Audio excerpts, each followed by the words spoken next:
Listen, let's get into this, shall we? Because this is a massive deal. There was a bit of a bidding process, a few different players involved here, but let's talk about just what this could mean, not only for streaming, but the entertainment industry as a whole, Chris. I mean, this is shaking the industry to its core. I mean, the one thing, I guess, the reason that Netflix particularly wanted Warner Brothers is that now they have access to the Harry Potter series. They've got access to the DCU, Superman, Batman. You know, there's so many popular TV shows, the whole HBO catalog, the whole CBS catalog, Big Bang Theory, sitcoms like that. But the issue is that Netflix has shown time and time again that they have absolutely no interest in the theatrical model whatsoever. And right now, Warner Brothers is responsible for about 25% of the movies that play in movie theaters. So if Warner Brothers films aren't going to theaters anymore, frankly, I don't see how movie exhibition is going to survive something like this. Already, it's been consolidated with Disney having purchased 20th Century Fox a couple of years ago. This is not a good move for theatrical exhibitors. And I imagine that, you know, the antitrust regulations, that a lot of people are going to be fighting this, although it seems like it's essentially a done deal.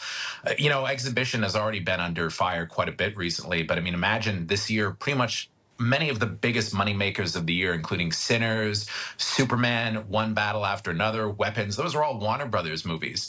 F1. You know, I just don't understand how movie theaters who are already kind of stuck for content are gonna be able to withstand this. And you know, Netflix, in some ways, you can understand it. Why would they release? Let's say they're making the Batman 2 right now. If they own the rights to the Batman 2 and they could have people only watch it exclusively on Netflix, why would they release it in theaters, right? It's kind of a win-win for them just to get more subscribers on Netflix, and that's really what they care about. Right, and that's the thing too. Going to the movie theater, so that's a tough blow. And this is not the last, right, that we're going to hear about this, because it still has to go through. It feels like it may be a done deal in ways. Warner Brothers has to. It sounds like they're going to move and shift off some of the Discovery assets into a different company, at least at this point. But do you expect this? And we've talked about it, but this is going to be challenged by regulatory commissions or otherwise in the United States for if this deal can go through.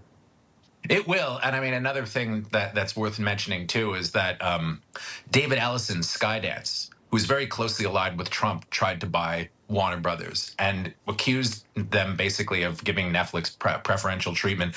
I imagine he's going to make a big fuss with this, and it's going to become kind of a political hot potato because he definitely wanted to own Warner Brothers. I mean, we already saw Donald Trump manage to get Paramount to greenlight Rush Hour 4 last week, right? So you can imagine he's going to have something to say about all of this. But, you know, just in terms of what it's going to do to the industry is huge. I mean, even here, you know, Crave, it relies very heavily on the Warner Brothers and HBO library. If this deal goes through, that's all going to vanish. And I don't know how services like that are going to survive. One thing worth mentioning, though, is that like you said, some of their assets are being spun off to a different entity. CNN is one of them. They're not going to be so Netflix is not going to suddenly own CNN. But you know, there's a lot of concerns also for the gaming industry. Warner Brothers is massive in terms of gaming, and Netflix has been trying to build its gaming portfolio because that's a new service that they've been working on with the app. So that could vanish too. It could be a huge blow to the video game industry as well. So again, there's lots of implications here, Chris. The gaming, clearly another big one. But can you go back to Crave for a second too? And we talk about, you know, your expectation would be that if and when this does go through, Crave will lose against Harry Potter series. They'll lose HBO Max. They'll lose a lot of those HBO shows, Game of Thrones included.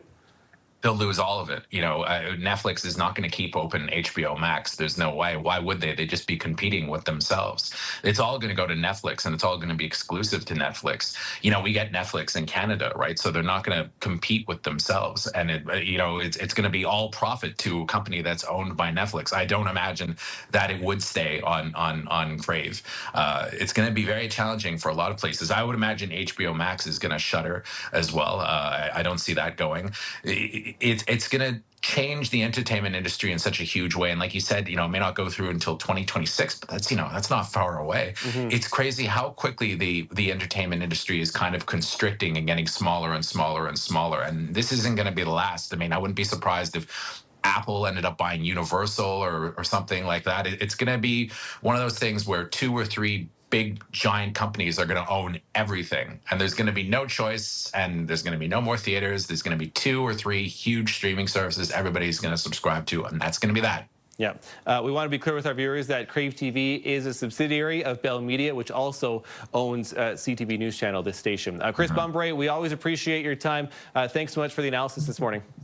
Hey, my pleasure, Matt. Thank you.